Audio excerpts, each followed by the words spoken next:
Welcome to the E-commerce Badassery Podcast, the place for scrappy female entrepreneurs who want to learn actionable steps and strategies to grow the traffic, sales, and profit in your e-commerce business. I'm your host, Jessica Totillo-Coster, a 20-year retail veteran who spent 3 years as the only employee of a 7-figure online store. That shit was crazy.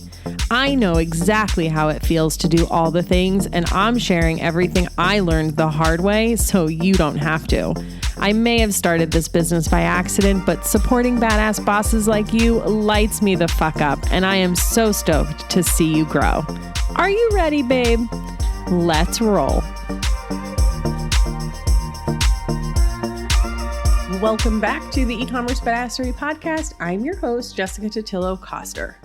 Over the last few months, you've heard marketers talk more and more about the importance of first-party data. With internet privacy issues and the loss of tracking, it's becoming more difficult to understand customer behavior on the internet. But that first-party data is data that you own, which means you have full access to it, and it makes it a lot easier to make assumptions about your customers. But there's another technology that's rising to the forefront to help us better market our products. And even Google Analytics is incorporating it into GA4 to help fill in the data tracking gaps. It's called AI and machine learning. Have you heard of it? And yep, even you as a small business owner can take advantage of it. Today's guest is Shanif, co-founder and CEO of Apteo, a platform that helps e-commerce brands personalize their marketing campaigns by predicting what their customers will buy next based on their data. A self-proclaimed data geek, Shanif was a data scientist and software engineer at Twitter before striking out on his own to build Apteo. Now he's obsessed with helping e-commerce brands acquire new customers, improve retention, and increase customer lifetime value. In this episode, Shanif breaks down what machine learning actually is, and no, it's not the rise of the Terminator, and how you can leverage the data you already have to better predict what your customer is going to do next. And once you realize how cool this tool actually is and you realize that you need it in your life, make sure you stay until the end of the episode because he's got a special offer for listeners of the E-commerce Badassery Podcast. All right, I won't make you wait anymore. Let's get into it. Hey, Shanif, welcome to the E-commerce Badassery Podcast. Jessica, great to be here. Thanks so much for having me. Yeah, I'm super excited to chat about this today because one of the things we kind of talked about in our pre-chat was that a lot of e-commerce CEOs don't even know that this type of technology is available to them. So I'm really excited to dive into it and to help people understand kind of where technology is going and why AI is going to be so important. But before we get there, can you tell us, why should we listen to anything you have to say? Why are you the authority on this topic? Yes, absolutely. Well, first, I like to say I'm a data geek. And so I guess I can say that. But what makes it true? My background is in software and AI. I've been doing this for about 14 years. Before this, I actually helped start a company called Tap Commerce. That was one of the first mobile advertising companies. So we would take information about people's customers and then show them ads on the mobile apps. One of the first companies to do that. Eventually sold that company to Twitter, and I worked at Twitter as a data scientist on their ads team, basically using data and sort of geeking out to help people figure out how to use their data to improve their products. And so that's kind of why hopefully people are willing to listen to me today. Oh, I love that. I want to talk about that a little bit because I think people don't really understand what data science is, what AI is, what it does, how it works. And of course, our pre-chat was a while ago, but I feel like, did we talk about Terminators and robots? We did. Okay. It's real interesting. So yeah, if you could just kind of set the stage for when you say AI and data science and algorithms and all of this, what does that actually mean? And why is it so important? Oh man, the worst thing you can say is list off a bunch of buzzwords and then see people's faces, they cringe or they sort of get scared, which is too bad because when it comes down to it, data science is just pattern finding. Really at its core, it's just finding patterns in some numbers and maybe some text and images to do something that you really care about. That's if you break it down, that's what it does. Now, you can do this across lots of different ways. In e-commerce, we basically use data science and AI to, take what data you have about maybe the products that people are visiting on your website or what products people purchased in the past and just find patterns to see how you can grow more sales in the future. Maybe you have a whole bunch of information about your customers and you put it through an AI tool. And that AI tool says, hey, look, people in this zip code of this gender, this product are likely to be your best customers. So AI, when it comes down to it, is just math. It just uses different numbers and data to find patterns using some math. And then you can use that math to basically do better things in the future. Hopefully that's kind of like the best 100,000 foot overview that doesn't get people scared and cringeworthy and gets them going. Yeah, absolutely. And guys, when you're listening to this and you're thinking about this, AI sounds a little scary, and especially just in the age of internet privacy and all of this kind of stuff. So it feels like you have these little machines spying on you, and it's really not what it is. And actually, as we move into a cookie-less world, as they call it, you're going to see more and more machine learning filling in a lot of these gaps for marketers and businesses. That's one of the main goals of GA4, is that Google will be using machine learning to fill in gaps that this lack of tracking now on the internet is giving marketers. So you're going to hear more and more of this. And there's no reason, no matter how small or big your business is, that you shouldn't be using it, because it's magic, right?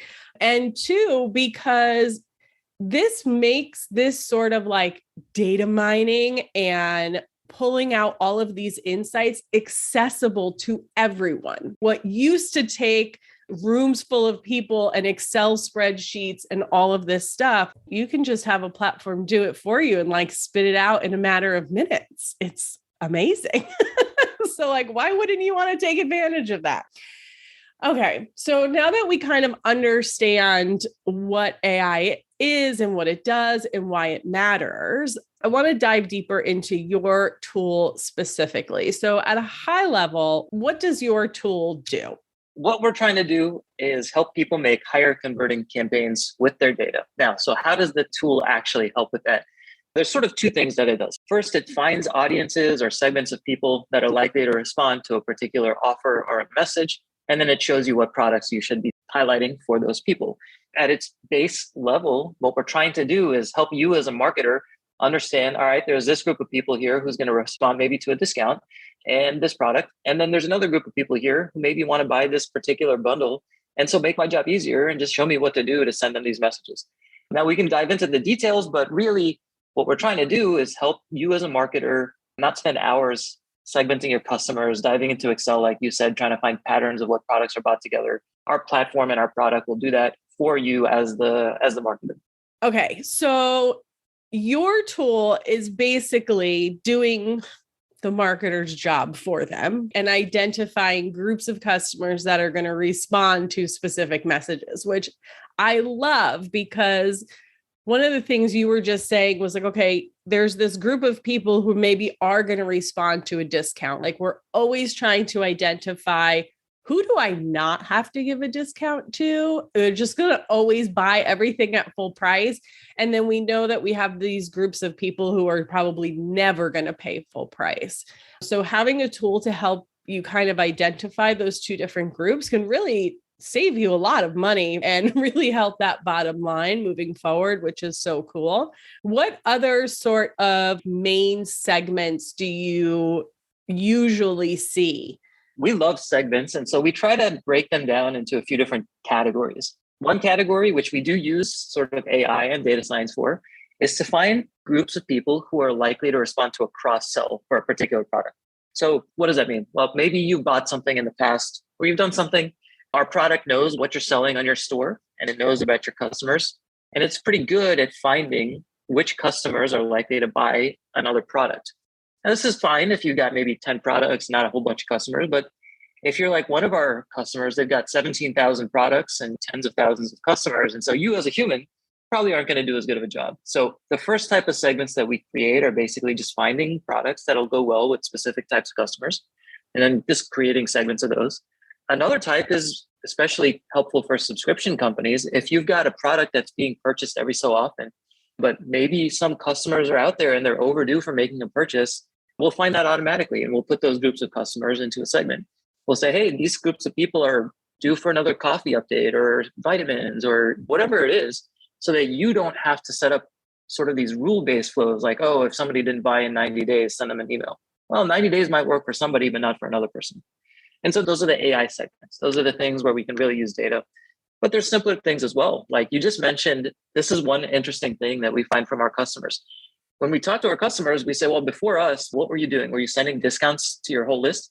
And they're like, yeah, we were. And then we'll go in and we'll show them, hey, there's this group of people here we found that we call big spenders. And you were sending these guys discounts. But if you didn't send them discounts, you would have made another couple $1,000s. So we'll find those RFM segments, recency, frequency, and monetization. And so what we try to do is we present these segments as categories. You as a marketer can go in and see what your data is telling you. Is there a large group of people who are going to buy this product? Or do you have a lot of at-risk customers? That's another segment we create, people who are dormant or at risk. Then you as a marketer can say, okay, I'm going to focus this month on reactivating my at-risk customers. I'm going to focus this month on growing my cross sales. So our tool basically gives you the data and the segments to do that. Does that make sense, Jessica? I mean, hopefully I didn't ramble on too much.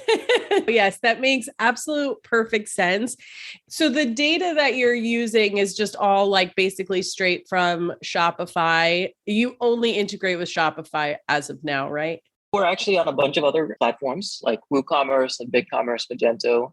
That being said, most of our customers are on Shopify, which is no surprise. Got it. Okay. So basically you're hooking it up to your e-commerce platform, but that's good news because I do have some people in my audience who are actually not on Shopify. Very few, handful probably, and then is able to like ingest all of that information and pinpoint, okay, this group of customers for this and this group of customers for that. Yep. Got it. So once your tool creates all of these segments, what are we doing with them? Where are we sending them? How do we actually take advantage of them? Yeah, it's kind of useless if you can't actually activate these people, right? Yeah. It's like, if you're a data geek, maybe it's cool, but you actually have to make some sense of these. So what we try to do is we help you use the marketing tools that you're already using. So let's say you're a Klaviyo user. Well, what we can do is we can take these segments and send them over to Klaviyo. And then when they're on Klaviyo, we can do things like maybe helping you create more dynamic emails by dynamically inserting products for each individual customer. Even if you're sending to one segment, you might have a grid of recommended products. Or we might send them over to Facebook. This is something that works really well for our customers. A quick tip for your listeners: take your best customers, take your biggest spenders and your most frequent purchasers, send them over to Facebook, which our tool does automatically, and create a lookalike audience and target them for new customer acquisition campaigns. So what we're trying to do is we say, all right, you guys are using SMS tools, you're using email, you're using paid ads, you might even be using Google. We'll let you sort of take the groups of people that our tool finds, easily send them over to your existing tools. And then where we can, like in the example of Klaviyo, we'll sort of enhance your existing tools with new features or new functionality so that you as a marketer, you don't have to spend time doing all of these sort of manual tasks or sifting through data. And so that's really what we try to do. Now, you as a marketer can decide to create your own campaigns. Our team can help you create those campaigns for you. We've got internal designers and marketers. And the next iteration of our product will actually automatically set up campaigns for you with suggested headlines and copy so that your job as a marketer gets even easier. Interesting. We're going to dive into that more. But before we do that, okay, so I'm sending the segment over to Klaviyo. If I already have Klaviyo and I'm using Klaviyo, that I can create basically all of these segments, like why do I need your tool? Yeah, it's a great question. And what's funny is 90% of our customers use Klaviyo, but they use us as well. And so we talked to these customers when we were first starting out. They're like, we were actually wondering the same thing. We're like, hey, what are you guys doing with us?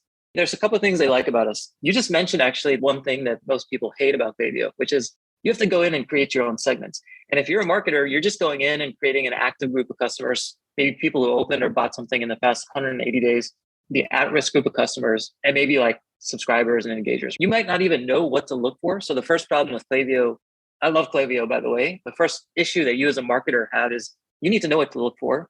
And then the second problem is, let's say you do know what to look for. Our tool provides a lot of additional hints and recommendations. So people use us because they don't want to create their own segments. And then they also use us because we give them sort of recommendations for what to do next. Let's say you've got this segment of people. We'll tell you, look, send these 3 products to this group of people because that's what they're most likely to buy next, or send these particular offers. So we kind of enhance what you're doing. Yeah, Klaviyo's got segmentation tools, But the thing with marketers today is they're so overworked, they're really busy. Sometimes they don't know exactly what to do next. And what we try to do is automate that process for you. We try to give you the hints and recommendations for what to do using your data. We try to do it in ways that you're familiar with, like segments or like product recommendations, things like that. Got it. And so you have your own set of product recommendations that I can dump into a Klaviyo campaign as well. Yep, exactly. And some people love it and others are like, well, let me try it. And sometimes people take a little bit of time to get convinced, but most people who use it see the results. And again, it's just Klaviyo is using data science and so are we. It's just one of those things where if you're using something that's automated and smart, you're going to see good results. And our product recommendations are just a good alternative if you're already using something in Klaviyo. Yeah. I mean, back in the day when I was the e-com manager and the marketer and the project manager for all of our big tech integrations, and just like the person who was at the company for the longest amount of time. So constantly someone coming to me with questions all day, every day. It's a little exhausting to then have to say, all right, let me identify some customers that I can send some emails to and make some money because everybody's waiting to see how much revenue email brought in. So yeah, a tool like yours would have been helpful. Funny, you had a lot of hats on. Yeah, absolutely. And I think that's why I'm really able to understand and connect to my audience so much. Like it wasn't my business, right? It absolutely was not. I was not the CEO. It wasn't my money, but it sure felt like it because I was wearing so many hats. So I do understand what it's like to be the CEO of this small business, or maybe you have one marketer and my audience is like, they're tapped for time. So tapped for time. And what I find, and really the reason e-commerce badassery exists is because email is the first thing that drops off. Yeah. Because they feel like, oh, social has to come first. All this other stuff has to come first. And then email just gets like forgotten when really it's the place that you make the most money and you're the most profitable. So guys, if you're struggling, a tool like this might really help you make email a priority. And maybe if it doesn't feel like so much work, right? And it doesn't take so much brain power and you just have your little AI bots there telling you what to do. That's the big thing. It's just email is a little bit more work unless you get a tool to automate it. A lot of our customers do what we call like set it and forget it campaigns. They just schedule a campaign every 2 weeks. They use our widgets to show products and then they're making consistent revenue. So there are ways to make it easier, but you do have to set it up to start with. Yeah, but I love a set it and forget it-ish type situation for sure. One quick question that I meant to ask earlier, and I'm not sure if it even matters, but when a segment is created in your tool and then you sync it over to Klaviyo, one, am I then syncing it to Facebook through Klaviyo, or are you syncing it directly? And is it a two-way sync or a one-way sync between you and Klaviyo? Great question. So a couple of things. We actually do sync to Facebook directly. And so you don't necessarily need to go through Klaviyo to get to Facebook. We could just do that for you if you hook up your Facebook ads account. As far as the syncing goes, it's a two-way sync. So we obviously are pushing this group of people, this segment to Klaviyo, but because we have access to your Klaviyo account, we're able to pull in information about who's clicking on an email. Or Klaviyo also has a nice integration where they show you what products people are clicking on, which we can use for our systems to make them smarter and get them to have better predictions. And so all you have to do is connect once, but then when you do, that enables our system to take advantage of all of these different sorts of features and things. So yeah, it's a two-way system with Klaviyo, two-way system with Facebook. We integrate with the S tools as well. And we try to make the most use of the data we can because, like I said, we're data geeks.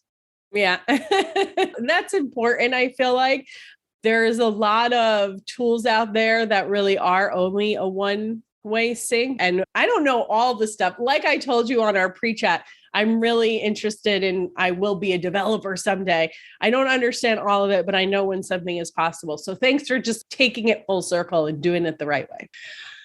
Okay, so what are some of the top segments that you see your tool create that generate the best returns? It's going to sound super obvious. So big spenders, which is a segment that our system creates, when used properly, can drive the most number of sales. Well, you might say, okay, well, that's obvious, right? People who are going to spend a lot in the past, spend a lot more in the future. But unless you're actively working this segment, you're not going to see outsized returns. So we'll make it easy for you to work the segment. So what the heck does that mean? First thing we'll do is we'll show you who your big spenders are, who are your whales. Then we'll show you what's their average order value. And then we'll help you create campaigns that say something like, if you spend a minimum of $99 or $100 or whatever it is, you get free shipping. And when you send this campaign to big spenders, your sales go through the roof. The other way to work this segment is, like I said earlier, send them over to Facebook and use them as the basis for your lookalike campaigns, not your subscribers, not all purchasers who've ever purchased from you. Use your big spenders, because that's how you're going to get the best bang for your buck on Facebook. Again, it sounds really simple, and it is really simple, but until we actually work with brands to implement this, most people don't know to do it and they're not doing it. And it literally takes like 5 minutes and it makes you so much more money. So yeah, you can use Excel even. You don't even need to use us. Use Excel, find your big spenders, send them over to Facebook. The other thing that works really well is we'll identify the people who are at risk. At risk means, look, you're probably not going to come back and make a purchase. Unlike other apps, we'll do this on an individual basis. We'll take a look at everybody's individual behavior. We'll say, all right, well, you bought a bunch of stuff in the past. Now you're not. So you're probably at risk. We'll help you as a brand get those people back by offering them the optimal discount amounts and offering them sort of the best products for them. Those are the two most obvious things. And yeah, you don't need Apteo to do this. The things that we could provide that others might not, like I said earlier, the cross-sell opportunities. So like, let's say we find a bunch of people who might have a particular product affinity, actually collections and categories as well. We do a lot of that. Those are things where if you use our tool to find people who are likely to buy, I don't know, whatever it is, white dresses, shoes, jeans, and you target them with the right ads and the right offers, then you'll be able to use our tool to gain like even more sales. And so you've got the really obvious stuff, which hopefully you're doing anyway, but if not, we're definitely going to help with the cross sells and the upsells in that sense. Got it. Okay. Love it. Thank you so much. Before we get into some of the future for your app, because I know we talked a little bit about it on our pre-chat and I'm really excited about that stuff. No pressure. I understand development and research takes time. But when someone does come on and use your tool, like what are some of maybe the biggest mistakes or failures you see people have when they're trying to use your product and just like not getting great results? I think there's a couple of things we've seen. So first, you have to be the right type of customer. And so what we mean by that is we are a data science tool, which means our tool is going to need to use enough data to learn from. So if you're a brand new brand, or even like if you're maybe 6 months old, it's going to be hard for our tool to learn patterns in what you're looking for. So that's one area where we generally say, look, if you've got maybe more than 2,000 orders, you're in good shape. Anything less than that, or at least 10 products, you're in good shape. The other area where we may not be the best right off the bat is like, let's say you're a furniture store, or you're selling refrigerators, or you're selling these things that are only bought like once every 5 years or 6 years.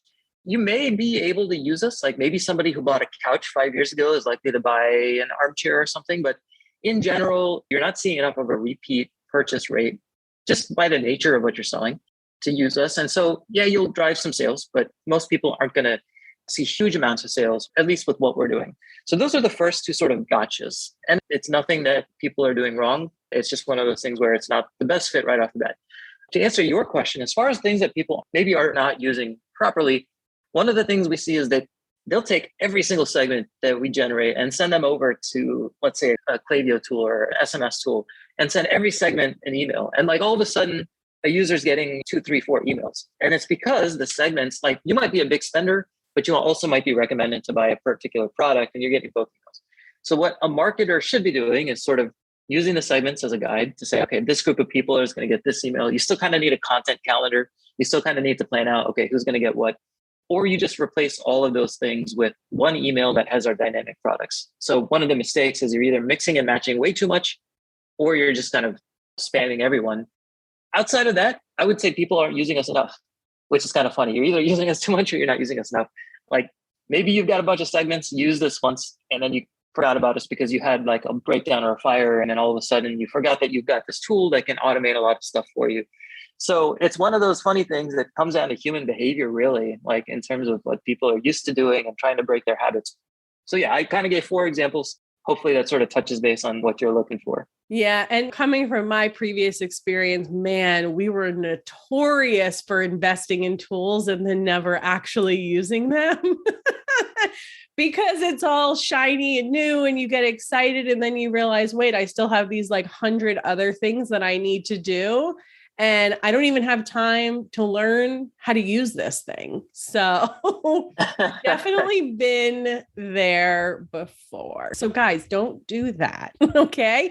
If you're going to invest in a tool like this, just utilize it, put in the work up front, and then let it run for you. Okay, then on a more positive note, who's having the most success with this? If there's a particular customer you want to tell us about, I'm sure it's really exciting for you to see like people are making money with my tool. This is so cool. There's nothing like that feeling of being a small-time entrepreneur and seeing people use what you're doing to improve their lives. It's really cool. Yeah, so like what works well? Actually, you just kind of said it. Set it up and then let it run. So, let's say you use our tool to run an email campaign once every 2 weeks. Well, you can set it up so that you have an email campaign that goes out automatically. And the body of the email content might be 3, 4, 5, 6 products that you're likely to buy. So we'll fill those products in for you. So just schedule the email campaign and set it and then don't think about it again. Panel A, which is a cosmetics company, was doing this and they saw really good results. Elizabeth Mott, really good results. So really like the people who are doing the best are sort of D2C retailers who are using the automation pieces of what we offer to really ease up and enable their marketing. Another customer, Zucool, they sell sort of women's fashion. They were using us on their Facebook campaigns. We basically power their Facebook campaigns with lookalike audiences. And that got us from a ROAS below 1 to above 1. And so it's suddenly started making sense for them to use us. We actually have a lot of agencies use us. And so some of the agencies, while they work with multiple clients, what they're doing is they're taking our product journeys and our product analytics, which basically show you, okay, this people bought this product first, then they went to buy these products second, and then this product third. Agencies are using this information actually to just go in and create their own campaigns. So maybe they're not using as many of the automations, but their job is to create high performing emails. And so they use us to do the content. So a couple of great companies out there who are doing that, Christie Cookies and Renew Herbs and things like that. So the folks who are really doing well with us are the folks who set it up once, twice, maybe look at the analytics once every couple of weeks and then set up the automations and then forget it and go on with their lives, but see the revenue sort of come in from there. Awesome. I love that so much. Okay. So let's talk about what else you're going to be doing with this technology eventually. What's on the roadmap? This is where I get really excited as a data guy and a startup guy. So here's kind of what we're working on today. The first thing I kind of touched base on it earlier was really closing the gap between having a segment and knowing what to do with it. So taking a segment and creating and understanding campaigns. So like you might have this group of customers who are likely to buy this product. What we'll try to do is let you click a button and automatically set up the email campaigns in Klaviyo and then simultaneously the Facebook campaigns in Facebook to run this particular product for these customers. Do it for 2 days, 3 days, 2 weeks, have the campaign start, stop automatically based on our AI so that we can start to optimize and recommend, really close the gap. So that's one of the things that we've got in progress right now. The second thing is sort of a tried and true product. A lot of people out there might be using this already, but it's on-site personalizations. So you come to a site. Yep. I'm clapping. You guys can't see, but I'm clapping because it's very exciting. Yeah, it's funny. A lot of the on-site recommendation tools today require you as the person to set up these rules. Like, okay, on the product page, show products that are similar to this product, or on the homepage, show my best sellers. And I'm looking at this all and I'm thinking, man, we could really use AI to sort of target each product to each customer based on what they're most likely to buy. So you no longer have to set up all these configuration options. You no longer have to waste time putting in all these rules. And so that's another area of research that we're working on right now, which I'm pretty excited about. And then we've got a couple of things that are sort of coming up soon in the backlog. One area is on-site cart abandonment optimization. So predicting who's likely to abandon their cart and then offering them either a pop-up or an offer before they leave the site, rather than when their mouse is about to click the X button. So that's something that we've got sort of in the works right now. So kind of the theme that I'm trying to say is using what we know about your customers and what they're doing on your site a little bit more intelligently than sort of what people are doing today. Those are 3 examples. As a small startup, we're constantly pivoting and changing ideas and doing different things, but those are sort of the ones that we're focused on right now. Oh, I love all of that, especially the on-site personalization. We talk about all the things that you can do with cross sells and upsells and post-purchase cross sell and all of that stuff. But like you said, most of the time you're sitting there being like, okay, so if they buy product A, show them product B, and you're just like going off your gut and what you assume. And you're probably getting it right 70% of the time. But if a machine can get it right 90% of the time, I'm all for that. So that's really exciting. And look, at the end of the day, the consumer is just, while they value their privacy and they don't want to tell you anything, they want you to know exactly what it is that they need. So thanks. People are fickle that way, but yeah, it's true. So the more personalized that you can make it, the more successful you will ultimately be. And that even comes down to the content inside of your emails. I did a whole episode about using Klaviyo's dynamic content to show and hide things based on the data that you have about your customer. And this is just one more example of how using your own first-party data, which we've talked about a ton on this podcast. And if you've never heard that term, I'm going to put a bunch of links in the show notes. Go listen to those episodes, please, because this is where the internet is going. And you just have to be on board if you want to run an e-commerce store. Like, it's just how it is.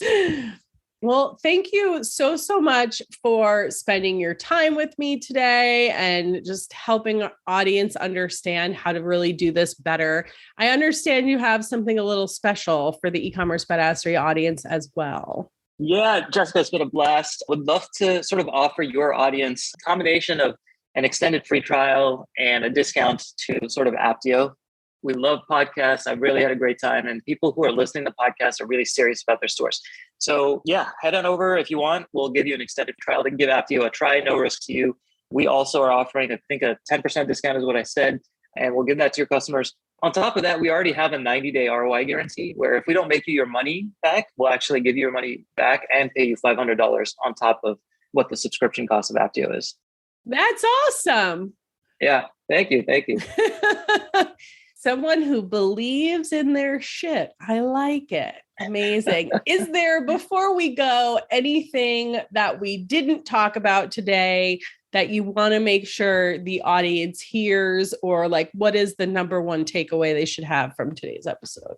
I think the number one takeaway, and I've seen this happen for lots of brands, is they don't really split up their ads or do any sort of segmentation. They'll send a discount to everybody.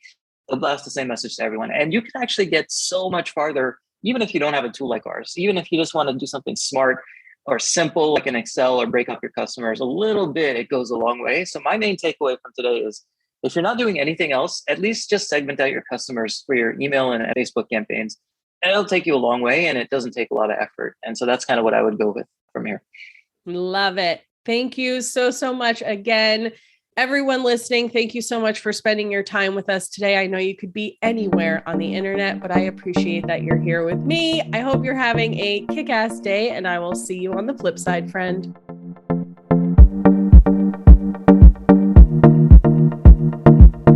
Thank you so much for listening to today's episode. If you like what you heard, I'd be so grateful if you'd leave a review on Apple Podcasts, and don't forget to subscribe so you never miss an episode. And if you're looking to surround yourself with more product entrepreneurs who totally get your life right now, get your booty on over to the e-commerce badassery Facebook group. Can't wait to see you there. Until next time, e-commerce friends, stay badass.